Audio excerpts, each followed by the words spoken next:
முருகரை ஒரு முறையாவது நேரில் பார்த்துவிட வேண்டும் என்பதையே வாழ்நாள் குறிக்கோளாக வைத்து வாழ்ந்து வராறு பாம்பன் சுவாமிகள்.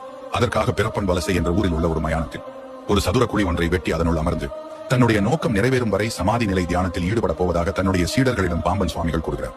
அவர் தியானம் செய்யும் இடம் மயானம் என்பதால் இரவு நேரத்தில் ஆவிகளும் பேய்களும் அவருடைய தியான நிலையை கலைக்க பல முயற்சிகள் செய்கின்றது.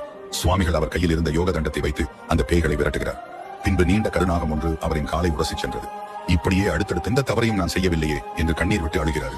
7வது நாள் காலை மயில் ஒன்று அவரின் முன்பு தோன்றி அவரின் காதில் குரு உபதேசம் மந்திரத்தை கூறுகிறது. பாம்பன் சுவாமிகளும் அந்த மந்திரத்தை அப்படியே உச்சரிச்சிட்டு வராரு. இப்படியே நாட்கள் பல கடந்து போகுது. சுவாமிகளின் உடலும் மெலிந்து கட்டை போல மாறி போகுது. 35 நாட்கள் தவத்திற்கு பிறகு ஒரு நாள் காலையில சுவாமிகளுக்கு ஒரு அசரீதி குரல் கேட்கிறது. பாம்பன் சுவாமிகள், யார் நீங்கள் என்று கேட்கிறார். ஏகாதேசி உருவினிலே ஒருவன் வருகிறார், எழுந்திரு என அந்த குரல் சொல்கிறது. என்னை இடையூறு செய்ய வேண்டாம் என பாம்பன் சுவாமிகள் கூறுகிறார். மறுபடியும் எழுந்திரு என குரல் கேட்கிறது. உடனே சுவாமிகள், என் அப்பன் முருகன் வந்தால் ஒழிய வேறு யார் சொன்னாலும் கேளேன் என சத்தமாக சொல்ல, வந்ததே உன் அப்பன்தான் என்று முருகர் குழந்தை வடிவில் அவர் முன்னாடி வராரு.